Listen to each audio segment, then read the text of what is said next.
Good afternoon, everyone. Welcome to the daily briefing. I just have a quick update at the top on the Secretary's travels, and then happy to open it up for questions. As folks know, over the weekend and today, Secretary Kerry continued his visit to the Middle East. He is on his way home. On Sunday in Amman, he met with King Abdullah of Jordan and Foreign Minister Judah. Additionally, on Sunday in Saudi Arabia, he met with Saudi King Abdullah and Saudi Foreign Minister Saud al-Faisal. Topics of both of these meetings included Middle East peace and Syria. Today in Jerusalem, the Secretary met with opposition leader Herzog and Quartet Representative Tony Blair. And as I said, he is currently en route back to Washington, D.C. Matt. Thank you. Sorry about the Buckeyes, by the way. It's okay. There's always next year. Yeah, I say that all the time. I have got two. One is Iran, one is Iran-related, also related to the Secretary and upcoming travel. Okay. One is, where do things stand with the Iranians and the implementation agreement on the nuclear deal? And the second one is that the UN has announced today that Secretary General has sent out the invitations, or is in the process now of sending out the invitations for Geneva II/Montreux. But the UN has also said that the Secretary and Foreign Minister Lavrov are going to meet on the 13th to talk about Iranian participation. So does that mean that, is that correct? And does that mean that that perhaps today's round of invitations that go out are not all of the invitations that will go out? Should I be holding my breath, waiting by my mailbox? Always, Matt. No, on the first question, I think we talked about this a little over the holidays, and the holidays, I think, got in the way of some of these talks. We have made good progress in our discussions about implementation. The last step in the process was folks coming back to capitals for the holidays to consult on a few issues. Hopefully we'll have some upcoming travel either this week or hopefully very soon for our folks, for our team, to head back for additional discussions, and hopefully we can finalize it soon. We're very close. We just have to finalize some of the details. Okay, and then once it is finalized, if and when, but presuming that it is, presuming that it's when and not if, yes, that kicks off the 6 month. There'll be a date as part of that, correct. Right. And then the second part? Yes, on Syria. So I did see the Secretary General announce they were sending invitations to Syrian and international participants today. This was the list of invitees that was determined at the December 20th trilateral meeting. So as we said at the time, a decision had not yet been made on Iran. So the invitations are going out for that list that the UN announced in December. In terms of Iran's participation, Secretary Kerry reiterated our position that Iran would need to publicly accept the Geneva I communique in order to participate in the Geneva II conference. Again, no decision has been made on that. We'll have some more details about his discussions and travel leading up to Geneva II coming shortly.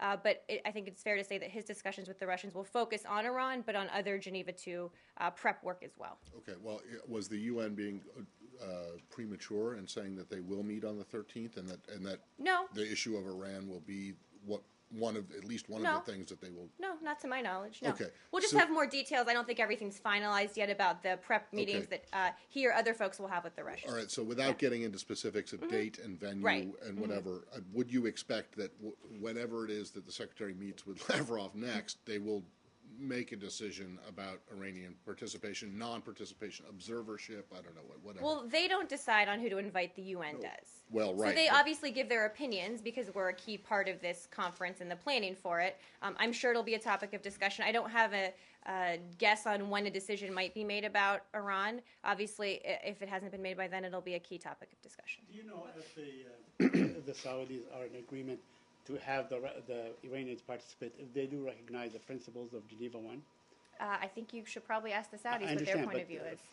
You said that he discussed with the Saudis the Geneva II conference. Syria in general. Syria in general, but are they in support of Geneva II? That's one. And second, would they support it if Iran attends? Well, the Saudis are obviously a key part of this, and they're certainly in support of this process, the Geneva II process. Again, you'll have to check with the Saudis in terms of where they stand on Iran's participation. I don't have more details to read out from their conversations beyond the fact that they talked about it generally. Apart from Iran, I mean, talking about the Syrian opposition, who do you hope that's going to be representing the Syrian opposition in the conference? Well, as I think folks know, right now the SOC General Assembly is currently meeting in Istanbul. They're engaged in ongoing discussions. I think we would caution anyone from getting ahead of those discussions. When they have details of their delegation to announce, they certainly will. We've certainly urged the SOC to form a fully representative delegation, which includes women, obviously broadly representative, but those discussions are ongoing right now. I don't have any preview on what might come out of that. What about the Islamic Front? Sorry, Nis. What about the Islamic Front that you guys trying to open a dialogue with them a while ago? I mean, they're the force on the ground. So. Well, we've long said we're open to talking to groups, including the Islamic Front, about what's happening in Syria, about the way forward. I don't have anything new on that to update since we talked about it a few weeks ago. So you're going to have the conference and everything is on plan if we don't know who's going to represent the Syrian opposition? Well, we still have a little bit of time. As I said, they're meeting right now in Istanbul, and hopefully they'll be able to announce who will be representing them as soon as possible. I think they already elected Ahmed al-Jarba to take a second term. They've already been elected. Jarba. Yes. Yes. Jarb. They did on Saturday. At least I'll go to you in a second. But yes, on Saturday, I think Saturday was the 4th, they did re-elect President Jarba as head of the Syrian coalition. Obviously, we worked with him quite closely. Look forward to continuing to work with him and his team. But beyond that, the talks are ongoing, and we'll see what comes out of them. I just want to go back to the original goals of the conference, which were? Well, the implementation of the Geneva I communique, which encompasses a wide variety of things, right? The main goal was, if I'm not mistaken, was to move towards a political transition in Syria. The main goal is to move towards and make progress towards a political transition. There's other parts of the Geneva communique as well that we just don't focus on as much here, including things like humanitarian access and things like that. But those are important. But the main goal was to make progress, if not set out a political transition in Syria.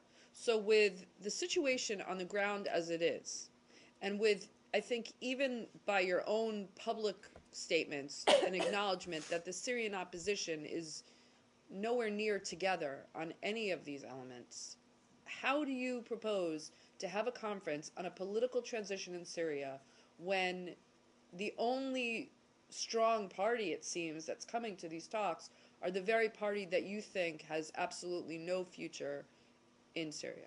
Well, but they play a role in putting in place a transitional government. If you're talking about the Assad regime, they play a role in putting in place the transitional government. Again, the goal is to make progress towards this.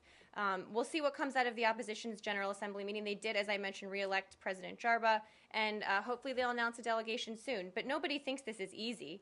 Just because we say that we're going to have a conference. It's easy, but is it even possible to discuss a political transition when these guys are not in any shape to represent themselves? Well, I would take at the table. I would take issue with the notion that they're not in any shape to represent themselves. Again, they have a president, they have leadership. There are challenges with cohesion among the opposition. We all know that. We're not naive about that. But I think we do think, and our international partners like the Russians and the UN do think that it's important to get everyone to the table, to get them sitting in the same place and starting to make progress on implementing the Geneva I communique, because that's the only way forward here for the Syrian people. How do you say that they are in shape, or they are not? You can deny that they are not in shape to represent the Syrian people, when in fact on the ground they are less and less relevant. I mean, those who are fighting either the regime on the one side and the extremists on the other side, which you have basically called terror. Well, it's a very complicated and complex situation on the ground. It's not black and white. There's no easy lines to draw here. But what we've said from the beginning is that the moderate opposition are the legitimate representatives of the Syrian people, that the SOC is the one that will be representing them at Geneva II. And obviously there are a lot of different factions and folks fighting different people on the ground there, but that's exactly why we think it's important to get a political solution, because indeed the battlefield situation on the ground is complicated and incredibly dangerous and bloody, and there's not any military solution here. The SOC claim that they will not participate unless there is a guarantee beforehand that Assad will step down. Well, I think we should wait and see what comes out of their own General Assembly meeting that's going on right now about Geneva II, and we'll take a look at what they say coming out of it, and I'm sure have some response to that later in the week. So, anything else on Syria? Well, I just want to follow. Are you saying, does that mean, what the question was that they say they won't participate in this conference unless it results in Assad leaving? I think they said a lot of different things over many months about But the in terms conference. of the administration itself, Assad is still unacceptable, correct? Correct. And so you would expect that if, I know this is a hypothetical, but what you would like to see coming out of Geneva II is a process, or at least progress, on a political transition that would get Assad out. Correct. That's Well, correct. under Geneva I, the communique, it's by mutual consent, which, Right. as we've always said, means no Assad. So that has not changed. Not changed, Matt. Do you expect Geneva II to take a certain amount of time, a certain length of time? I mean, would you give it like 2 weeks, 3 weeks, 10 months, 6 months? I have no would guess Assad about have that. to step down at the end of this process or at the end of the conference? I mean, how would you envision Well, I don't that? want to get ahead of the conference, which is designed to, in fact, make decisions on exactly those questions. Obviously, this is complicated and will take more time than anybody wants. We've already seen that with how long it's taken to get this conference itself together. But that's exactly what's going to be addressed in Montreux and Geneva, and we'll see what comes out of that. Syria still? Still on Or Syria. it'll take longer than anybody wants. I think that there are Swiss hoteliers that are very excited about the prospect. Just say on Syria. I mean, if the conference is supposed to take place on the 22nd, I just Start on want- the 22nd. Right, start on the 22nd. I just wanted to know what do you base your optimism on? I mean, if considering that if the opposition is saying that Assad cannot be part of the solution, do you believe even the Syrian delegation is going to accept this precondition to say Assad cannot be part of the deal? And if the Iranian are going to be participate or not, I just want to get a little bit of more of clearer understanding of why you're optimistic that everything's going to fall together in the end. Well, I And you don't have the think I would conference use the on term time. optimistic. I think the term is realistic. Or realistic even. It's not optimistic because yeah. we know there are a lot of challenges, some of which we've already talked about today. But we do believe that on balance, it's good to get the parties to the table to work towards a political solution when folks agree about the parameters you're operating under, right? The Geneva I communique. So as Matt said, the goal is to make progress on put in place a process to get a political transition. Nobody thinks it's going to be easy, and nobody thinks it's all going to fall in place on January 22nd. That's just, I think, not based in reality if people think that's going to happen. But all the parties, I think, understand how difficult it is, including the opposition. But they don't all agree on. They have different interpretations of what Geneva I means. The Right, on Assad the regime, parameters, right.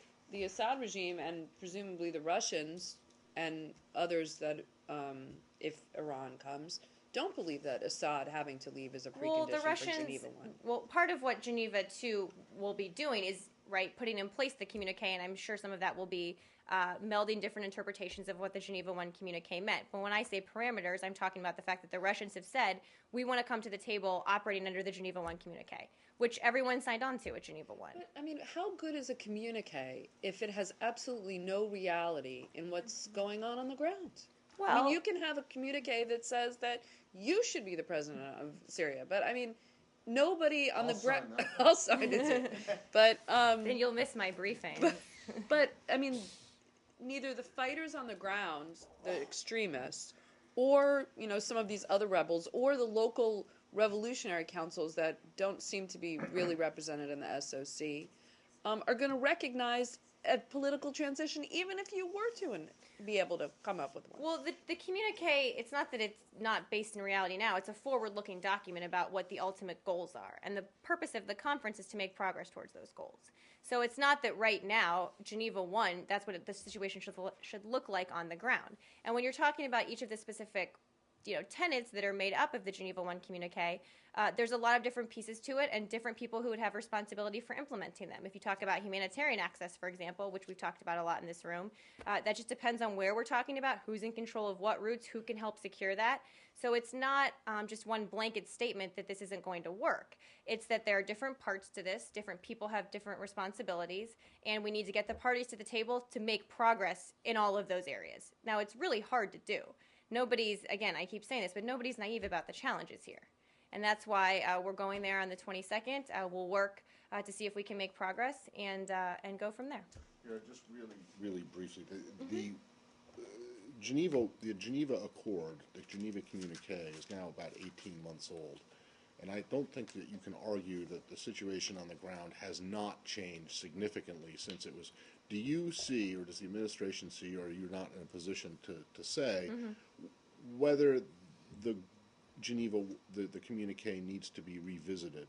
You think that it is still, despite the changes in the situation on the ground, it is still as is, it is still what you need to go for. Absolutely. In part because of what I said to Elise, that it's more of a forward-looking document, even though the situation on the ground has, of course, changed. Yeah. Which is to have I'll a go right to transition. that. I'm sorry. It's okay. Say it. Go ahead. At the same time, transitional government. Is that the idea? To transition from violence into. Well, right. I mean, new- the a new point form of of Geneva government? 2 is to put in place a process and make That's the main progress on point a of transitional Geneva government. 1. But I do think that we all need to look at the broader communique and all of the goals we have going into this conference as well. Yes, Michelle. Yeah, a senior State Department official has said today that Iran could show it wants to play a constructive role in upcoming Syrian peace talks by urging the Damascus regime to halt bombardments of civilians and allow aid access. Do you expect the Iranians to do so before the conference, to invite them, or what? Well, a couple of points on that. Again, as I said, and the Secretary reiterated, that Iran would need to publicly accept the Geneva 1 communique in order to be considered for participation, particularly at the ministerial level, right, which is what the Secretary is involved in. There have been some talk out there that maybe they could participate at a lower level. I know there have been lots of rumors about that. Our view is even at a lower level, Iran would need to demonstrate an interest and a willingness to play a constructive role in the process, to even be considered to be a part of this. So I think when you refer to that senior State Department official today, I think they mentioned things like urging the Syrian regime to end bombardment of its own people, encouraging the regime to allow humanitarian access. These are things we've called on the Iranians to do since the beginning. This isn't new. Fighters from the conflict. That's certainly another thing that could be done to demonstrate a willingness to play a more constructive role. Should they be there at all should they be there as a participant, not a party to the conference, meaning not at the ministerial level. Well, no. You have the opposition, and you have should they be there as a party in the conflict? Because they seem to be having in the conflict, not the conference. Yeah, go ahead. Well, should they be there as a party in the conflict? Because you've all acknowledged that Iran has fighters in Syria, and that it's incredibly destabilizing, and that we don't think that is appropriate and is only hurtful in terms of the conflict and ending. So how can they realistically participate in the conference if they're a party to the conflict? Well, again, what I just said was even to consider them, and again, we don't make the decision, the UN does, but at a lower level, they would have to demonstrate that they would do things that would be more, less destructive in Syria. Some of those, as you mentioned, could include urging the Syrian regime, using their influence with the regime to end the bombardments. They're helping the bombardments. Exactly. I'm not saying they're going to do it. I'm saying these are the types of things that even to consider them at a lower level, we think they should demonstrate their willingness to play a more constructive role by doing. I'm not saying they're going to do it. I'm just saying when a senior State Department official made that comment, that's what that person was referring to. Those types of steps that you're just talking about fall short of accepting the Geneva Communique. And that's why I So said are you even at a saying- lower level. So you're saying that to participate at the ministerial level, they have to accept Geneva Communique. Which is Geneva- full participation But in the conference, To period. participate at a lower level, and I don't know, does that mean at a lower level of official, or does that mean as like an observer or something like that? All they have to do. Any or all of the above. So, but they don't have to accept the Geneva Communique to do that at a lower level. All they have to do is do things that are less destructive, Well, as you say. these How are about- all ongoing discussions, and I said to even consider them being Right. allowed to participate at some sort of lower level. I didn't say they should be allowed to. No, I understand. So because a lot of people have talked about the difference if there's maybe a way, because again, we've been very clear about the fact that they need to be a participant in this conference. They need to accept the Geneva 1 communique. But there's been a lot of talk about whether there's a role. Those discussions are ongoing, and we're making it clear that in our opinion, again, we're not the deciders here, they should do some of these steps, which, as Elise said, they haven't done. Right, I understand that you're not the decider, but your opinion is Matters. going to go a long way in determining whether the UN invites them or not in any kind of role. But I just want to make this clear. To participate at the ministerial level, full-on participation, Full they have to participant. accept the Geneva Communique. Correct. For something less than that, they don't necessarily have to accept the communique. All they would have to do to be considered. To be considered. They But they would might have have to to do take other these things. steps. There's a whole, and we're not the only person with an And opinion is here. the line that they have to do less destructive things, or that they actually have to do positive things? They would have to, as I said, indicate an interest and a willingness to play a more constructive role in the process to even be considered for a role. Did the U.S. Do they still have time to play this role before the conference? Conference isn't happening until the 22nd. And but in 2 weeks they can do so. Well, again, I think some of these things, calling on the Syrian regime to end bombardment of civilians, calling on the regime to allow humanitarian access, we've been asking them to do that for months. They certainly could do that today if they wanted to. But you are not calling. So close to the scheduled date of the conference, does the U.S. have any indication from Tehran that it would be willing to consider doing any of these things, or is this just, otherwise, why even raise this point since it's been raised umpteen number of times before in recent months? Well, we're raising it in part because there's a lot of sort of churn out there about whether they could be invited in some sort of lower level role. And so when folks say, okay, would you consider this? Obviously, that's not a full participant. That's not the ministerial level. And so we're saying, look, to even be considered, they should do X, Y, and Z at a minimum. But it's not our decision. These discussions have been ongoing for months. We're just getting to a crucial point now where a decision needs to be made on their participation. And so obviously there's a lot of discussions going on about it right now. If the regime insists that the Iranians must participate, otherwise they will not participate, do you envision this conference going forward? I believe the regime has already announced their participation and named their delegation before a decision's been made on Iran. So I think that ship has already sailed. That the Geneva 2 will be held on the 22nd now? I have no reason to think it won't be. And where the meeting will be held between Secretary Kerry and Foreign Minister Lavrov? We'll have more details on that at some point soon. I just don't have them right now. The UN is saying Paris. Maybe.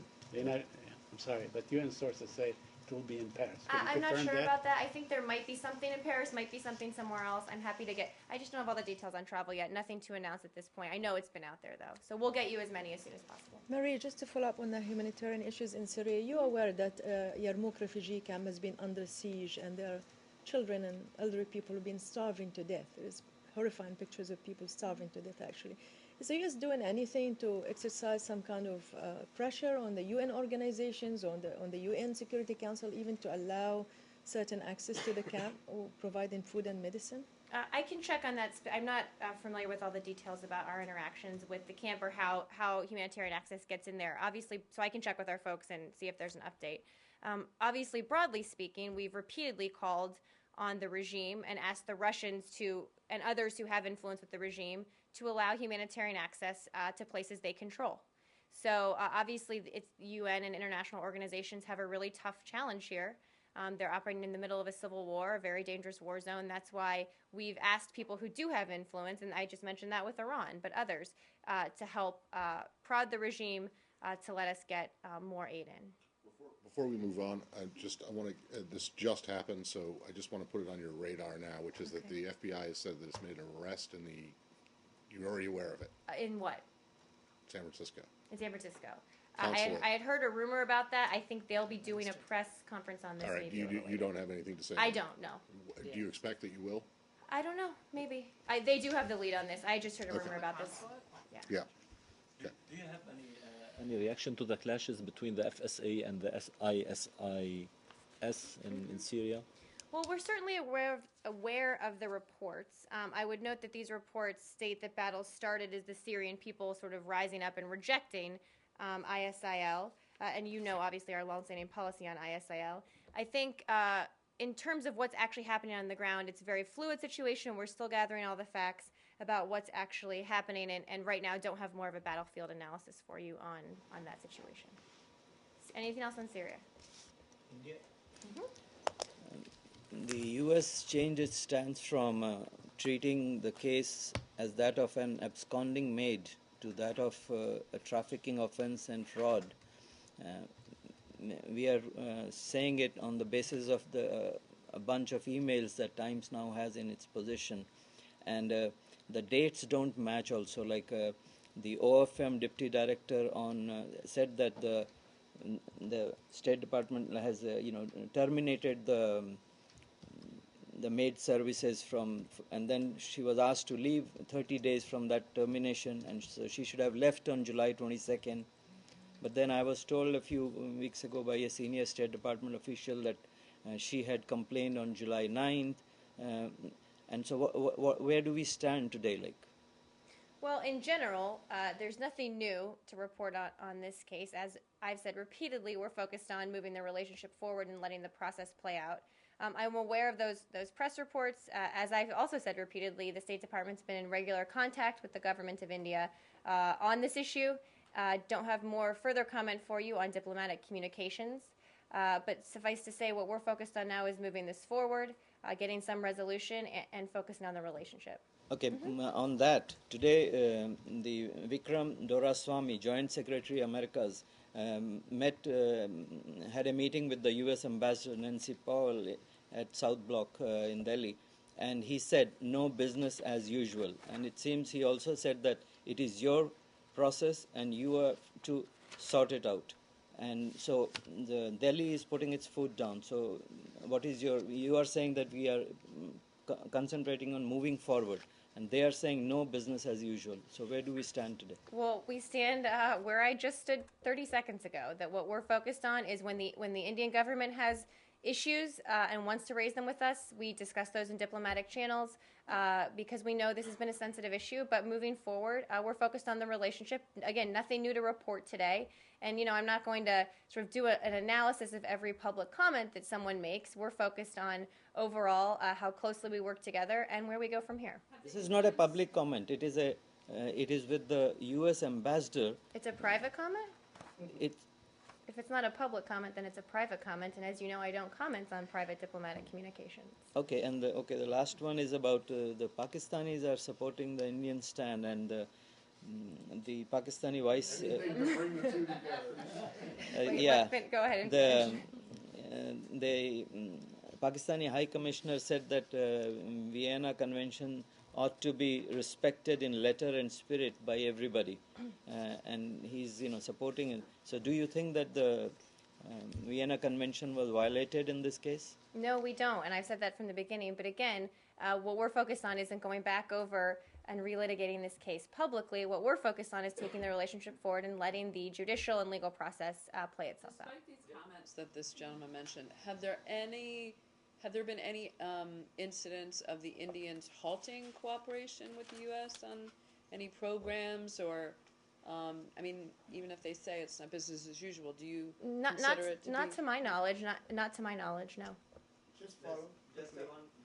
Okay, and then you're next. I promise. That the Federal Human Resource Minister Shashi Tharoor, writing in an op-ed which will be published today, later in the day, he says that it was wrong to arrest her because she had full diplomatic immunity because she was an advisor to the UN. So what is your take on that? Well, again, I don't want to go back over all the facts of this case. I said at the time she had consular immunity. We also said we were looking into the UN accreditation issue. Nothing's changed on that front. But suffice to say, the legal process is working itself out. Hopefully we can get a resolution to it. So there's there is no update update on that. on the process, right? Many feels in India and here in the U.S. among the Indian American community that the issue has gone beyond it should not have been. It should have been resolved peacefully, really, going from 2013 through 2014, and I hope that it will be resolved soon. My question is here, since she has been moved from the consulate to the UN, what changes the status, why it has been done? And second, if India recalls her back to India, you think she will be free to go from the UN to the airport? Because maybe before it was not possible from the consulate to the airport? Well, as I said, we've received the request for change in accreditation, but the process is ongoing and no official decision has been made yet to do that. So there's no change in her status as of this point. And, so those are all hypotheticals. Right. But what is going on behind doors to resolve this issue? Because really Indian American community is also not very happy what's going on. This should be resolved immediately as soon as possible because it may be affecting some relations here. Well, we want it to be resolved as soon as possible. Certainly, that's our goal. But we're only part of this process. We're the diplomatic part that focuses on the relationship and all the issues we work together on. There is a separate judicial and legal process that is working its way through right now. There's a reason we have these processes, and hopefully that will work itself out soon as well. But I don't want to get ahead of that process, and certainly don't want to speak for it. And finally, India has a new ambassador here, just arrived. Yes. And it was not a very good news for him, for a new ambassador to arrive with this drama going on. What do you think this new ambassador you are working on with to resolve this and many other issues going on between the two countries? Well, I think and there have been a number of conversations with the new ambassador, but I think, again, we say the same thing privately that we say publicly, that there's a lot of work we have to do. There's a lot of business we have to get done together, a lot of issues we work very closely on, economically, diplomatically, and that's what's important to us, and that's what's important to do moving forward, and I have no reason to think that that won't be the case. And Madam, finally, where do you put the relations between U.S. and India today in beginning of this new year and beyond? In general? Yes. Well, as I've said, I think many, many times throughout this whole ordeal, that we don't want this to define our relationship going forward and don't think that it will. And again, if you look throughout the region, if you look at Afghanistan, if you look at energy issues, economic issues, we have a whole host of things we work together on. And those are very important and shouldn't be derailed by this incident. And that's why, again, we are putting the process forward, we're setting that aside, we're letting it run its course, and we're focused on where to go from here because, as we've always said, the relationship with India is incredibly important, it's vital, and that's what we're focused on. Thank you. Based on the diplomatic and judicial processes going on right now, how close or far we are from resolving this issue? I don't have any predictions, guys. I know everybody wants to make them and me to look into a crystal ball, but I just don't have any. Hopeful that it will be resolved. Absolutely. Yes, we can. Okay. Yes. Could you give us an update as to what's going on? I can. Let me pull that up. As you know, the secretary just left. And as you heard him say, we made progress with both the Israelis and the Palestinians on a framework that would be the basis for negotiations moving forward. We all know these are tough issues with decades of history and mistrust behind them. And he said we always expected it would take time. I think what's significant about this period is that the parties are talking about all these core issues, whether it's borders, security, other issues. And the secretary also said that he had very positive, very serious, and very intensive, I think those were his words, conversations with both sides. Ambassador Indyk is staying on the ground. We'll continue working with both sides to continue to narrow the differences. We do believe that we've made progress, and on this trip indeed did narrow the gaps, but we still have some more to go. Has he been able to broker a meeting between the Prime Minister of Israel and the President of the Palestinian Authority? I don't have any updates for you on that. I know people talk about that, but nothing on that for you. Are you aware that the We'll Secretary go may around. have, the Israelis announced the destruction of certain buildings in occupied East Jerusalem and the occupied West Bank. Do you know if this was part of the topic of discussion? I haven't seen those specifics. Again, we don't get into the specifics that are discussed between any of the parties. And finally, are you aware of conflicting statements by the Palestinians? Specifically the Palestinian negotiator, Saib Erekat. I mean, he says something and then exactly the opposite. Is there a question? On the progress, yes, there is a question. I mean, Have I seen them? What do I make of that? I'm saying, are there certain statements to be made public and certain statements that are made for the benefit of the Palestinian public in this Well, case? as I've said, Saeed, and it's a good question, what I've said is that what we're focused on is the negotiations and what's said in the room, what's discussed in the room, and ultimately what we agree to in the room. I'm not going to stand up here and do analysis on public comments by anybody involved here, other than to say we're focused on what's said at the negotiating table. Yes. Can you just share with us the points or the categories where the progress was made?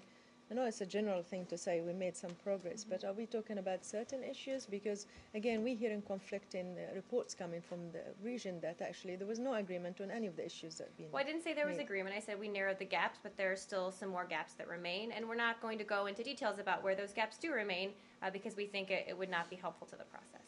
Is it still the administration position that if a framework can be reached before the target, the end of April, that there could be some kind of an extension to get an actual treaty final status agreement. Well, I know that's certainly been an option that folks have discussed a little bit. What we're focused That on still is an option, though, correct? I mean, I think I would say, yes, it's still an option, but what we're focused on right now is getting the framework done, Right. which hopefully will get done well before the end of April, Right. and then we'll all figure out how long it will take to Right. get the.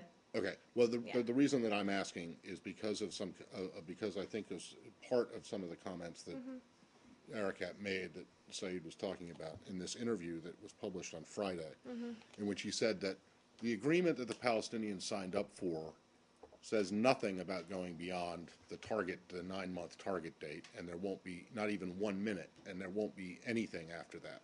So that would seem to be. But I think at at times least he actually says he was problematic. open to an extension, as is I President know. Abbas, I think. All right. Another thing he said in those comments. Another thing he said in those comments was that he fears for President Abbas's life because the Israelis poisoned/killed Arafat. Which, can I just get what does the U.S. make of comments like that? Well, you probably won't like this answer, but what I'm not going to do is stand up here and do analysis on every public comment that someone makes. Well, is it the U.S. I'm just not. What's the U.S. understanding? Did the Israelis poison Arafat? That's certainly not my understanding. I think we've addressed this Okay. many So times when, in the past. when one side, and this gets back to my questions about Prime Minister Netanyahu's comments standing next to Secretary Kerry last week, which you didn't want to comment on. But when one side, or when a senior official from one side gets up and says something that you believe is outrageously false, not correct, don't you think that you have an obligation to come out and say, look, that's wrong and that's not helping the situation? And as I've said, I do think we do, but we make those discussions private. So what For a very good reason, that we're not going to Okay. get in a tit for tat publicly. If we have issues with things either side says or either side does, we have those discussions privately and keep them as a part of these private discussions because we think that's the best way to make progress here. you don't, so you think, So I'm not saying when we the- don't register complaints. but the- I'm just saying we don't always do it well, publicly. so what is the Arab-speaking public supposed to think then about the U.S. position about this? If all you're willing to do is to tell Arakat, don't say things like this, to say that to him privately, I don't get it. It would seem to me that if you give an interview to a major Arabic language newspaper, which is going to be read online and in print all over the region, in which he asserts, the chief Palestinian negotiator asserts that Israel killed Arafat, and you guys don't come out and publicly say, one, we don't believe, or we think, or we know that that's factually inaccurate, and two, this is not the kind of thing that's going to get progress anywhere, or three, it's certainly not the kind of thing that prepares or helps prepare the Palestinian people for what you hope will be an eventual peace deal. It gets back to what Prime Minister Netanyahu said about incitement when he was standing next to Kerry. Either you believe that the Prime Minister is right and that this Palestinian official is wrong, or you don't. And I think you have to say, but in staying silent on it, I don't see how. Can you explain to me how it is that you Publicly think silent is that different than helps? privately silent. And again, nobody's privately silent. If you've ever met the Secretary or Ambassador Indyk, nobody's privately silent. In terms of the good faith, and then I will get back to, I think there was a question somewhere in there, that in terms of good faith, how we judge that is that the parties remain at the table, negotiating seriously, but they do, seriously, substantively, and we're making progress towards getting a framework. Going out and saying something in an interview is one thing, but what we're focused on is at the table making progress on getting a framework in place and then moving forward with the negotiations. How can you judge the sincerity of their negotiations if the minute the negotiations are done, they leave the room and they're trashing the other party publicly? Again, these are complicated issues. They're sensitive issues.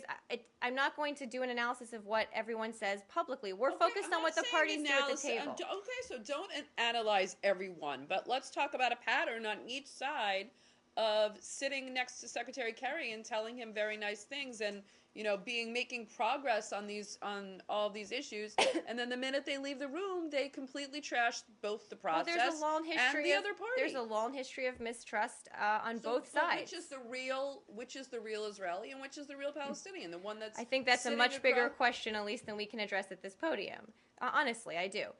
What we can judge people on is their actions, What they do at the negotiating table. Their actions, going out speaking very negatively against the other party, is an action. I'm not saying we always welcome every time people go out and speak about this. That's why we've purposefully made it quiet. And I have, to be fair, I haven't seen Dr. Erica, his specific comments. I haven't seen them. I'm happy to check with our folks and see if there's a response. What I'm saying in general is that there's a lot of churn out there. There's a lot of people talking, and we always knew that would be the case. There always is. That's why we have to focus on what we do at the table. But if you're an honest broker, and you still claim to be an honest broker, claim is maybe the wrong word. You believe that you still are an honest broker. Don't you have an obligation to speak out when someone says something that is not honest, something is dishonest? I don't see how it.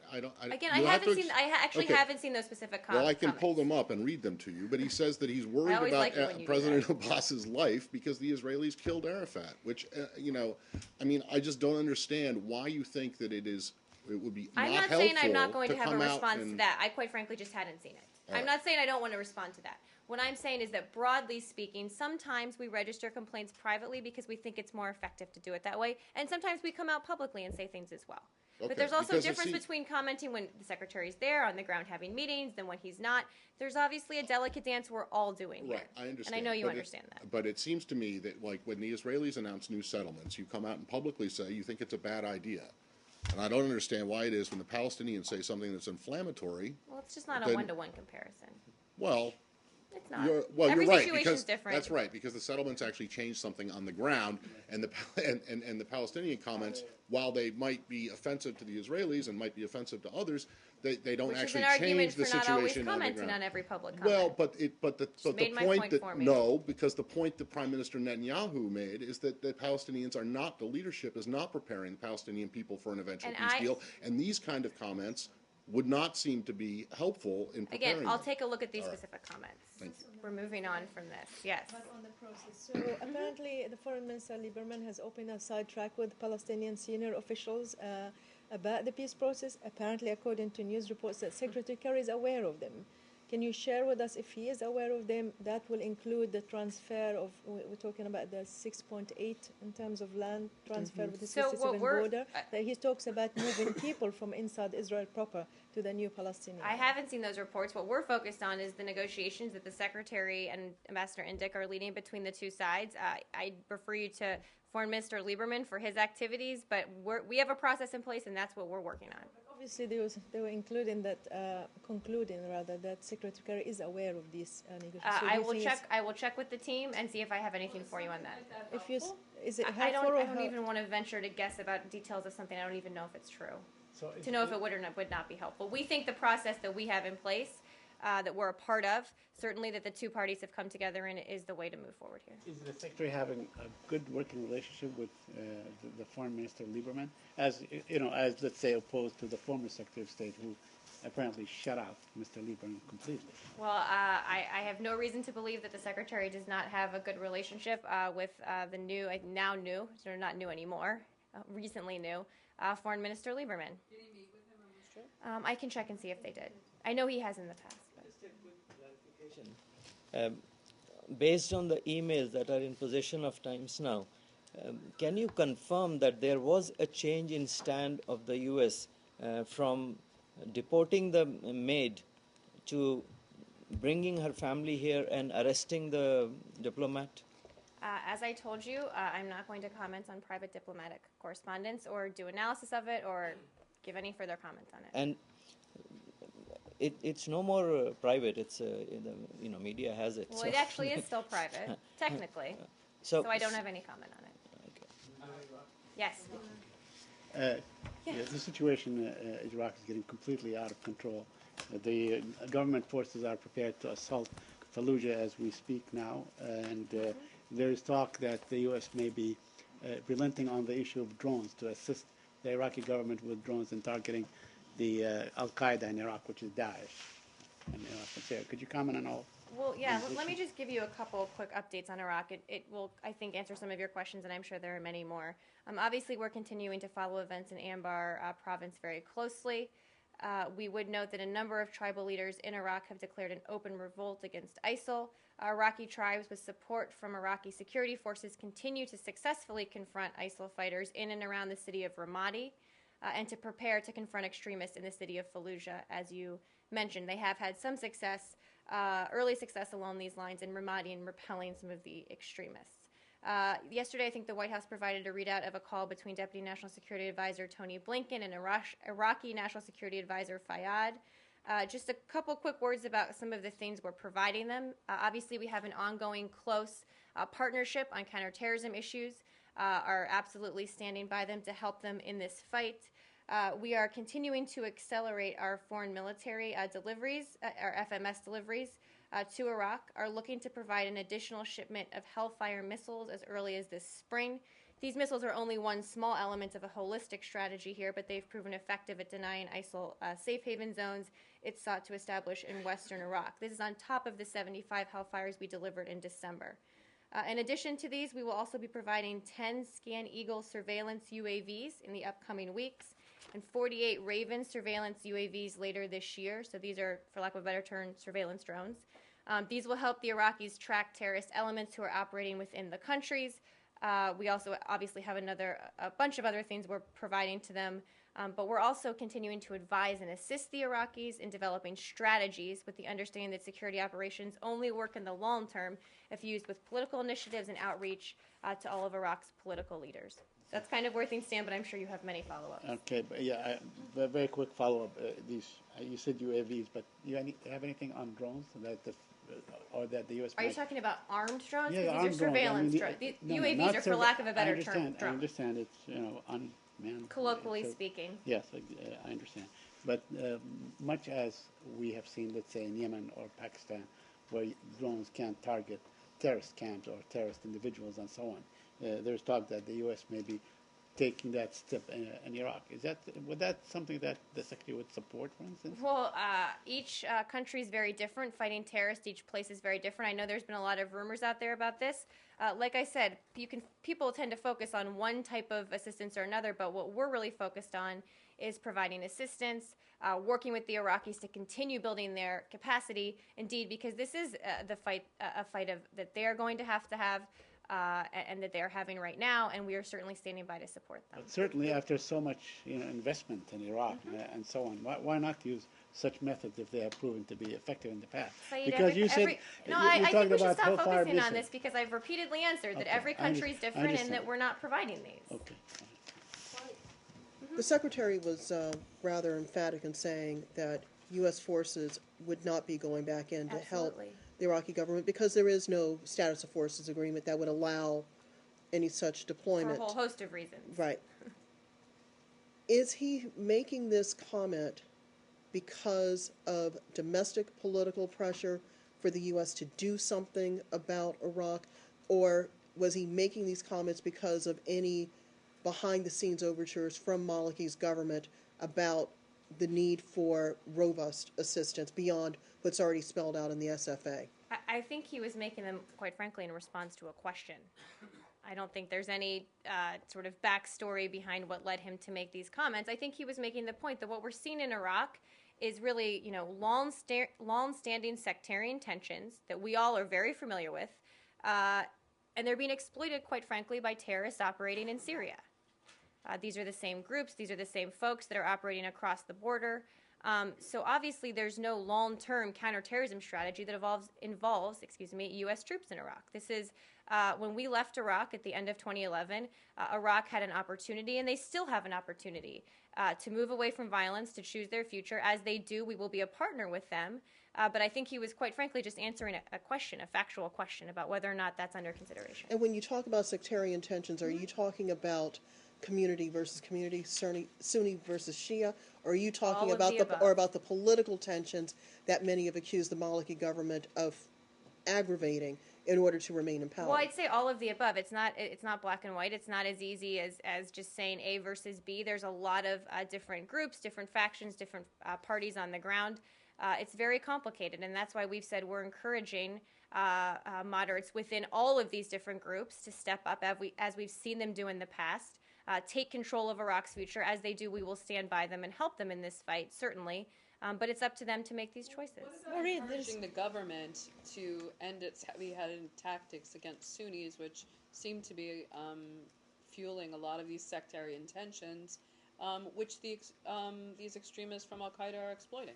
Well, we've certainly, throughout many months, encouraged the Iraqi government and all of Iraq's political leaders from all parties to not do things that inflame sectarian tensions. That's certainly an ongoing conversation. Well, but I mean, what about more political inclusion of Sunnis in the government? Do you think that would help, kind of curb? Well, it's very hard. This is a sectarian conflict that Al-Qaeda is exploiting. I mean, It might be an Al-Qaeda problem that's your biggest threat and your biggest concern, but Iraq has a lot bigger problems, and a lot of people worry that it's, descending back into civil war. So, I mean, what can this government do to have more political inclusion to end these sectarian tensions? Well, I don't have any specifics to lay out for you. I'm happy to see if there are specific things we're encouraging the government or other parties to do. But broadly speaking, from the beginning, we've encouraged everyone to govern in an inclusive manner, to not take steps that would inflame sectarian tensions. We know there are incredible challenges that were there long before the United States was and will remain long after. And that's why we're committed to being a partner with the Iraqi people and the government going forward. Yes. Just to follow up on that, there's been strong criticism of the performance of Prime Minister Maliki towards the President Anbar long before ISIS showed up. How do you guarantee that all these weapons that you're giving to him to fight ISIS is not going to be used against his political opponent? In terms of what we're selling to the Iraqi government? Yeah, all the assistance that he's been asking them to combat Well, it's to the Iraqi ISIS government. It's not to any one person in the Iraqi government. I should be clear about that. Obviously, we're close partners with them. We work together on all these issues. I have no indication that anything we have given them is being used in any nefarious way. I'm happy to check with our folks. Right, but there's no strings attached to when you give them. I'm not saying that at all. I don't have all the details of the foreign military sales. I know that I would definitely disagree with the notion that there are no strings attached. I'm happy to get some more details about those strings. Yes. I just want to make sure, without wanting to go back into Friday's discussion. Oh, why? It was so fun. The Secretary's comments about no troops on the ground. It does certainly seem as though he was just answering a question, but I just want to make sure. Which he does, as you know. Yes, exactly. But he said there's no consideration of that. Was this ever an option that you're aware of that was discussed at any, among since we withdrew? Yeah, exactly. No, I mean since this got really, really bad. No. There's never. So is it correct that there's no interest from the administration side in trying to go back to the Iraqis and negotiate a SOFA? No interest. I mean, look, we were clear, going back to our discussion on Friday, throughout 2011, that under certain circumstances, we would consider maybe leaving some troops. The Iraqis were clear they had some certain circumstances that they cared about as well. But I would highlight that at the end of the day, and I think this is some of what you were getting at, we both agreed that it was in both of our countries' best interests not to have U.S. troops there. So nothing I've heard at all, period, about going back and looking at that again. And you would still argue that it is a hypothetical, your statement just that both sides agreed that it was in Iraq's best interests. Yeah. Is it still And your we still contention stand by that. Right. That it was in our interest to withdraw all of our troops. So it is a hypothetical question as far as you're concerned, and one really that there is no answer to, that the situation would have been different had a SOFA been concluded. Now, the situation right now. The security situation? Right.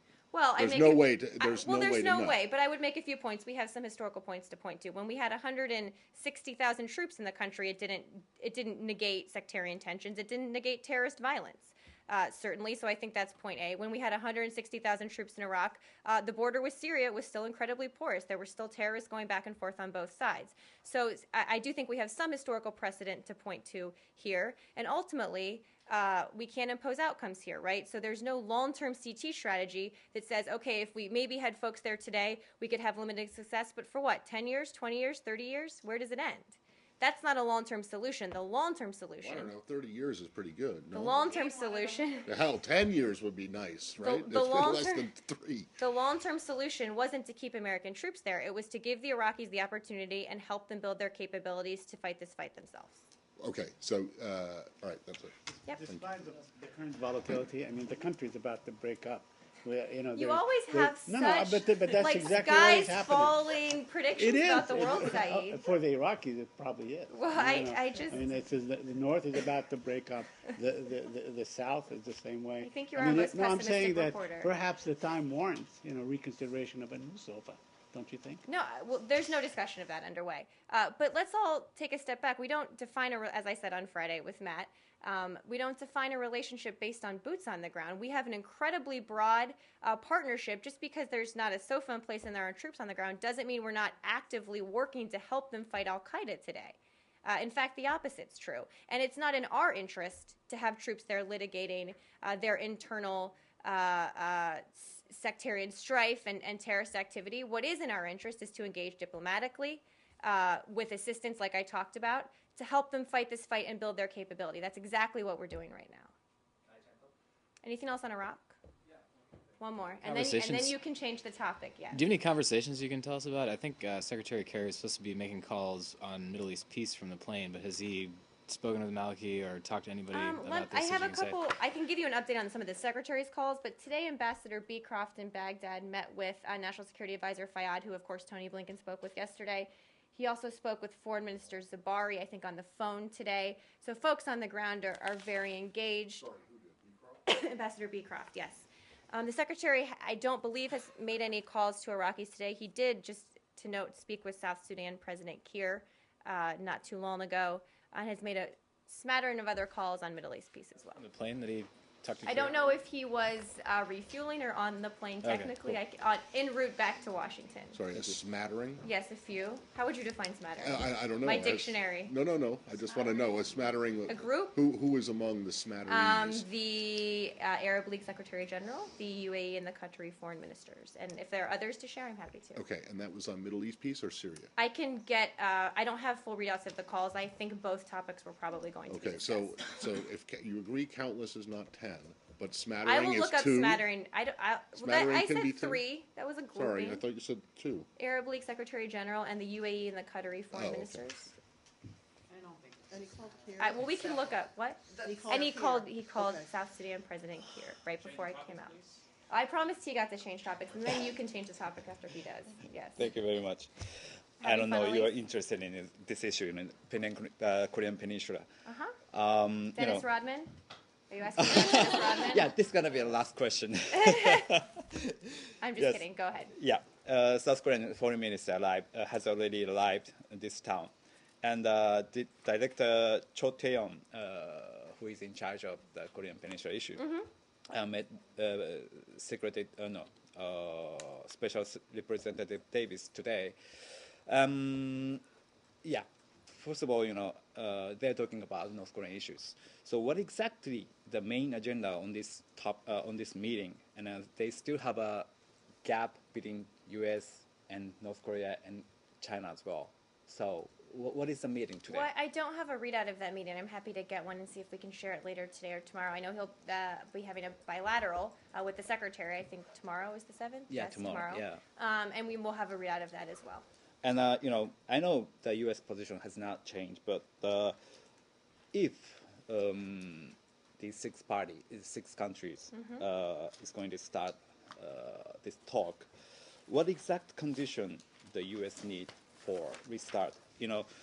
If North Korea promise they stop missile test and a nuclear test and anything like that, if they promise,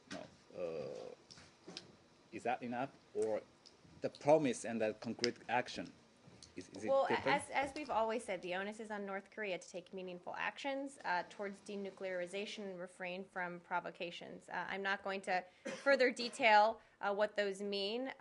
They've, as I've said, committed on numerous occasions to denuclearize.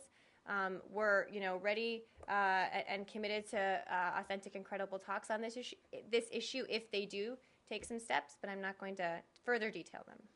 The concrete action, is it different from concrete word promise? I think actions are different from words, but sometimes actions can be words, as I'm sure Matt's going to say. And again, I just don't have further details about what that might look like. Do you have anything to say about Dennis Rodman and his band of basketball players going to I don't think that I do. We haven't been contacted by Mr. Rodman about his trip. We obviously recommend against all travel to North Korea by U.S. citizens. He's the only person in the United States who can meet Kim Jong Un. Well, so again, I do want to ask you about some of his comments. He said, I think, something along the lines of, "I don't want to save the world. I'm not here to save Kenneth Bay. That's not my job." Okay. I was just wondering if you have. If I have a response. Yeah. Well, obviously, securing Kenneth Bay's release is a top priority for us. We have said repeatedly that he needs to be returned home to his family. But Dennis Rodman is technically right. He's not there as a representative of the U.S. government trying to affect anything. We weren't contacted by him, and he's not there representing us. So you don't I just said Dennis Rodman is right. Mark this down as a historic day from this podium. I just don't know. Do we you haven't have been in any contact. message for Mr. Kim Jong-un? His birthday is tomorrow, I Do think. I have a birthday message for him? Yeah. I don't think I will at this point. Maybe Actually- Jen will tomorrow. My question actually isn't too dissimilar from a question that's already been asked, but I wanted to know if you could provide some kind of preview for the bilateral meeting tomorrow between Foreign Minister Yoon and Secretary Kerry. I'm happy to check with our folks and see if there's more of a preview. Obviously, they'll talk about a number of regional and global issues that they have talked about in the past, but I just don't have more of a preview. And presumably, if the issue of Japanese Prime Minister Abe's recent visit to Yasukuni comes up, what would be the message that Secretary Kerry would convey to Foreign Minister Yoon? Well, I don't want to preview what the Secretary may or may not say, but I think it would probably track very closely with what we've said publicly about this. Focus, though, on where we go from here and the fact that we think it's in the interest of all countries in the region to resolve their differences through dialogue. And we think that's important to move forward. We know these are sensitive issues, obviously. But if there's more of a preview, I'm happy to check with our folks. Thank you. Yes. On China, the arson attack on the Chinese consulate in San Francisco, there are news reports says that the suspect has already been arrested. Can you confirm this and any new comments? I think the FBI will be speaking to this if they haven't already. I'll let them speak to it, and then if we have anything to add after that, I'm happy to comment. Last week, you said that you are looking into whether any additional more security is appropriate for the protection of the Chinese diplomatic facilities. Well, I don't have any update. As I said, I think on Friday security folks, the police department, I think, is providing 24/7 coverage of the consulate while the investigation was ongoing. I'm happy to check with our folks and see if there's an update. Yeah, I'll go to you next. If you decided to provide additional security protection, will this security protection only apply to the consulate in San Francisco, or will also apply to the embassies and other consulates? Well, we make security decisions based on the assessment of the threat.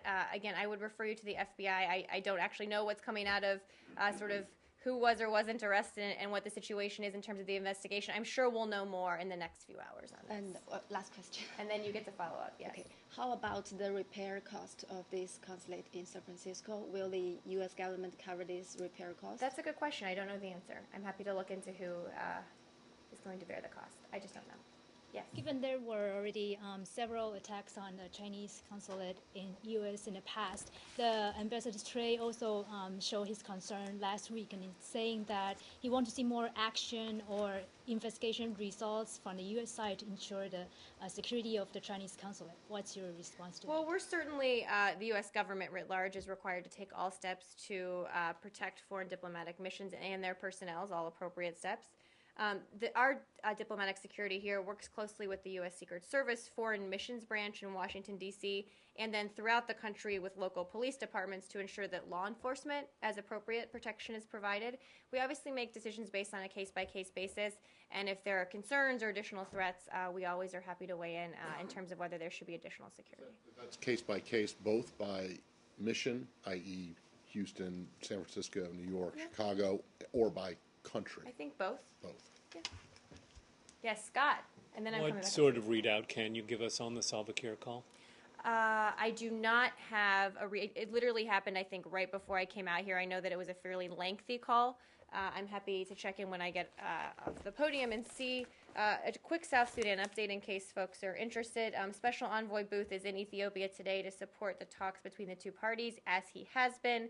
He is pressing them to reach a ceasefire and ensure humanitarian access.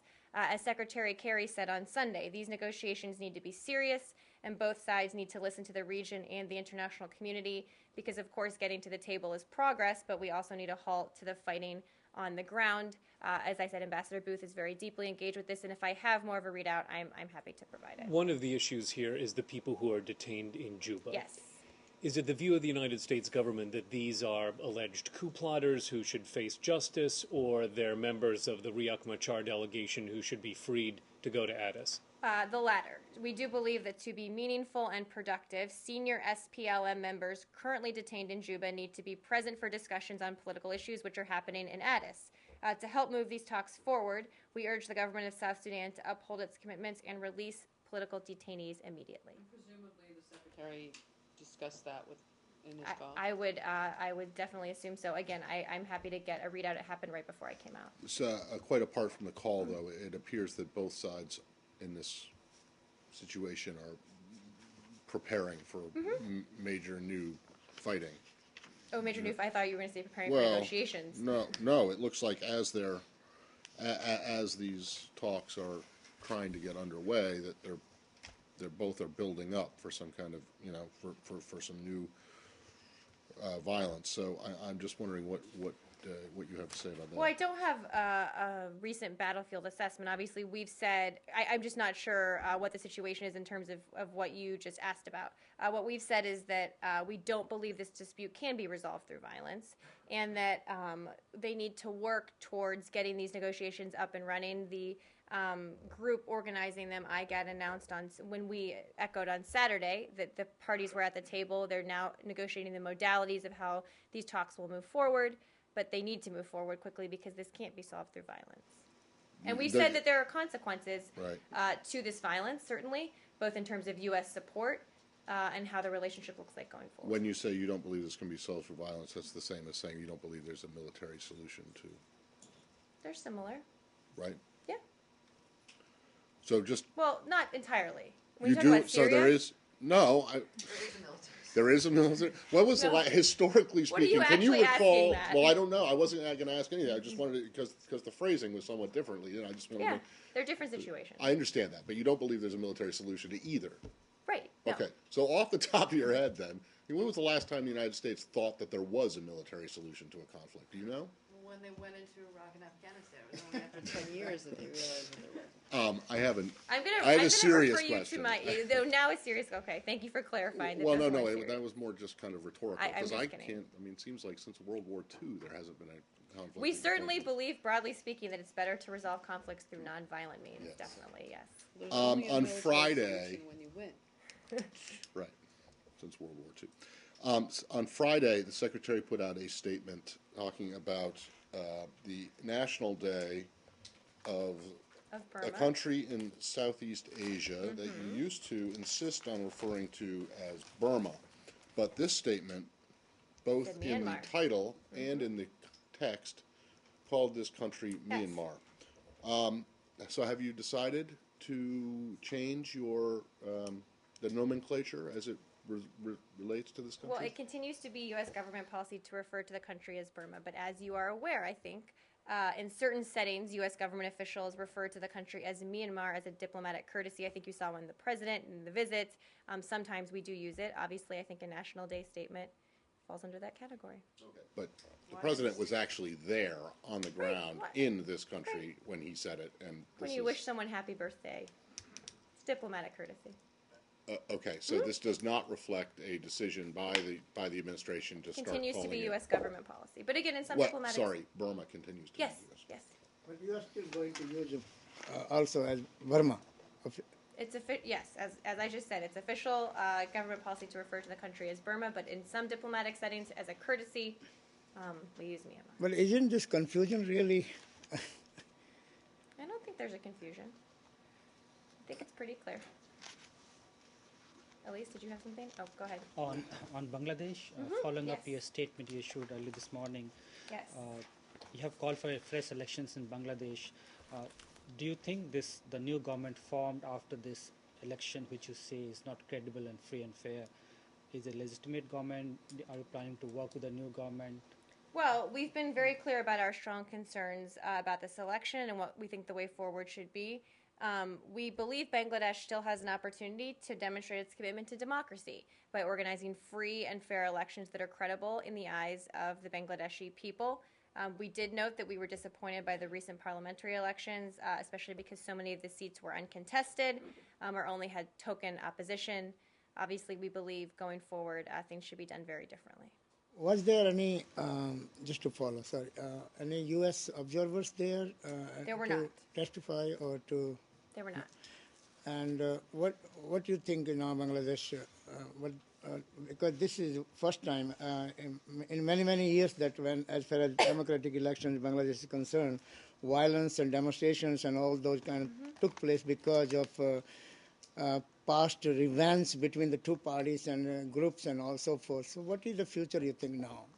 Well, we've said that Bangladesh still has a chance to have a different future, that we obviously condemn in the strongest terms the violence coming from all quarters, believe that violence has no place in a democratic process, and encourage Bangladesh going forward, the parties, all parties and all sides, to come together and move away from that kind of violence. Has Bangladesh asked any officially any kind of help, or U.S. Offered any help? Not to my knowledge. I'm happy to check with our folks. Thank you. You said that there were no U.S. observers there? There were not. Not even the embassy? I mean, what are you basing your statement on if you didn't have anyone on the ground?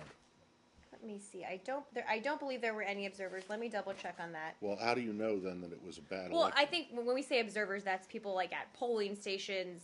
Well, what I based the statement on was that more than half of the seats were uncontested, and most of the remainder offered only token opposition. Obviously, you don't need to have an observer at a polling place to see that. Right, but you're referring to not necessarily the conduct of Election Day itself. But there was also quite a bit of violence, too, which obviously you don't need observers at a polling station to see. Well, yeah, I know, but usually you would play that off as, oh, those are just press reports. We don't have any independent confirmation. Can you check to see whether there were people from the embassy who were out and about who actually saw some of this stuff, or are you just? I'm sure that is true. When I say observers, I mean not official folks at polling stations as election observers. But I'm happy to get some more details. Scott, yes. One more. Wait, let me go to Scott, and then I'll come back to Bangladesh. Marie, do you know if the United States is considering sanctions against Ukrainian officials who were involved in this recent violence against pro-EU activists? We have spoken about this a little bit. More broadly speaking on sanctions, that all policy options are on the table, including sanctions. I didn't specify whether that was people or who that was. I'm happy to get an update from our folks, too. I know a little time has lapsed since we last talked about it. So, as far as you know, there hasn't been any decision made. Correct. No decisions, but that it's an option on the table. Yes, we'll go back to Bangladesh. Is there some kind of coordination with the Indians on the Bangladesh issue? And That we have with the Indians? Yeah. I'm happy to check. I'm not aware, but I'm happy to check. Secondly, have you made any calls to the Bangladeshi government expressing whatever you have said in the? I can check and see who's made this known besides me saying it up here. The secretary hasn't, but I'm happy to check if other senior officials have. And finally, given that you don't consider this as a credible, free and fair elections, are you planning to invoke your provisions of halting aids to Bangladesh? Well, this was parliamentary elections, so I'm happy to check and see what the future holds in terms of our relationship and what that might look like. Yeah. A visiting U.S. choir group who had to the group had to apologize and all that on that. Don't. Happy to check. Thank you. Thank you, guys.